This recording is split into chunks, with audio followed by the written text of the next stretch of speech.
I'm Doug Donaldson, and I was the 123rd Phi Alpha of Zeta Psi, and I'm a past president of the Zeta Psi Educational Foundation. It's now 2021, my 51st year as a Zeta, and I am truly honored to have my name associated with the Young Alumni Leadership Award. The selection criteria for the award include leadership of a chapter, or guidance to a chapter after graduation, or a positive social impact, or some selfless action during a crisis, or other creative thinking and problem solving. In addition to an engraved certificate that is lovely, the award comes with what I call a banana grant. What is a banana grant? Well, at one of my first conventions, there was a breakfast meeting at a restaurant called Brennan's, the famous breakfast at Brennan's in New Orleans, and where the signature dessert at Brennan's is their world-famous Bananas Foster. Now here I was, a recent graduate. I knew that I had exactly $8 in my pocket.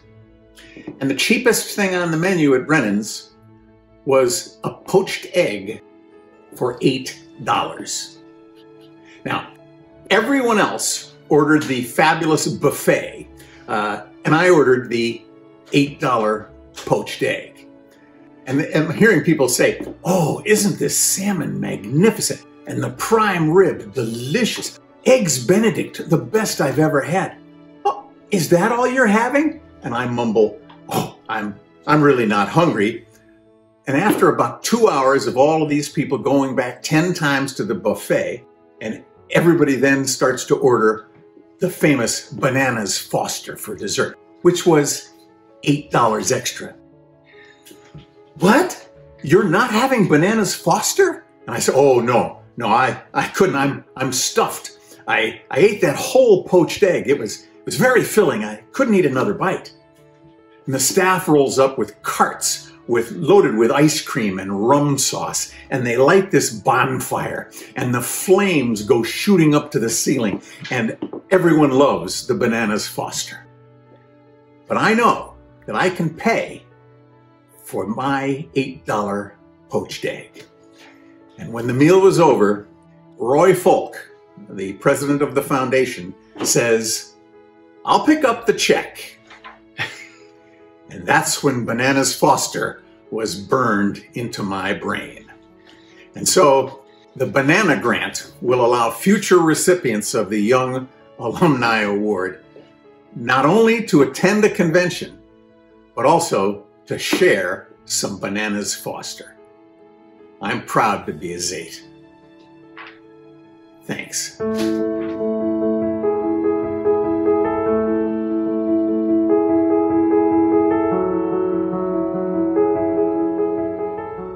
Hi everyone, I'm very humbled and honored to be named the inaugural Douglas P. Donaldson Young Alumni Leadership Award recipient. Thank you to the awards committee for this incredible honor and for the opportunity to speak to you today. First, I want to recognize the great Zeta for which this award is named, Doug Donaldson. Doug was initiated into our circle over 50 years ago at the Theta chapter at the University of Connecticut.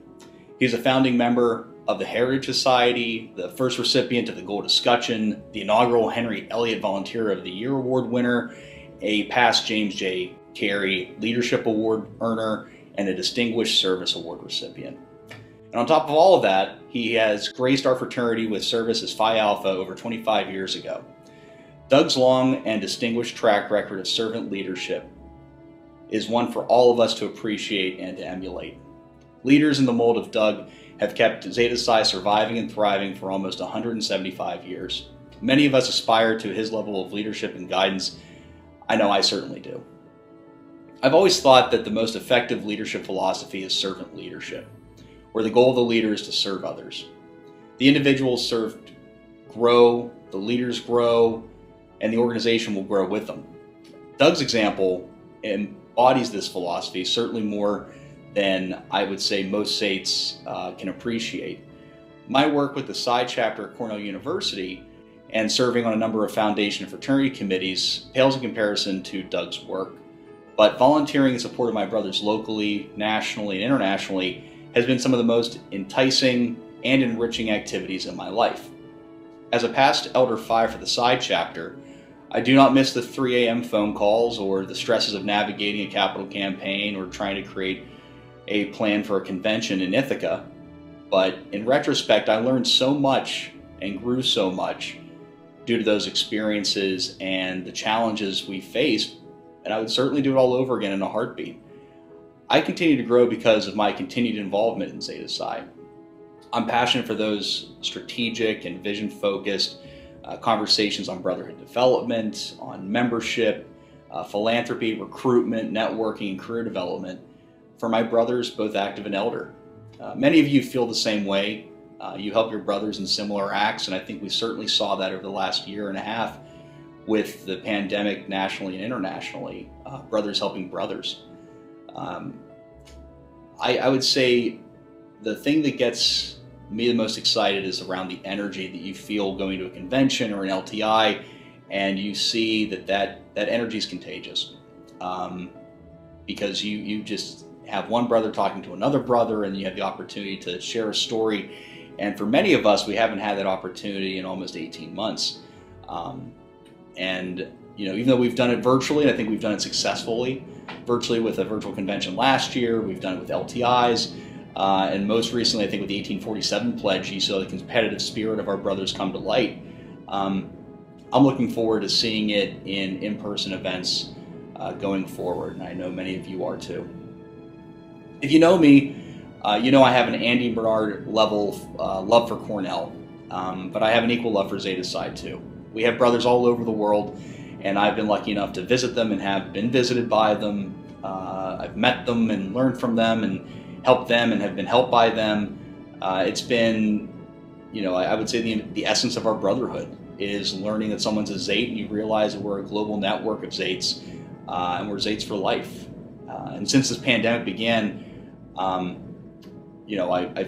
really cherished those FaceTimes, those Zoom calls, those text messages, and the in-person interactions for those who have visited New York City, and I've gotten the chance to visit you elsewhere. And again, I hope that that's something that will become more prevalent as we get out of the pandemic and we return to a new normal. To close, I want to say it was a privilege to host many of you in Ithaca, New York in 2018 as your convention co-chair, to show off my home away from home and arguably the best college town in America. It was one of my most memorable moments as a Zate. And it is an immense privilege to host many of you again in Brooklyn coming up next year in 2022 as we celebrate our 175th anniversary, again as a convention co-chair with Stephen Halpern. By next year, I'm very hopeful that we'll have turned the corner and finally on the coronavirus, and we'll celebrate our Ancient Orders anniversary in Mass. Thank you again to the awards committee for bestowing this award, and thank you to its namesake, Doug Donaldson, for setting the standard for what it means to be a servant leader. I hope to live up to it, and may peace be with you all.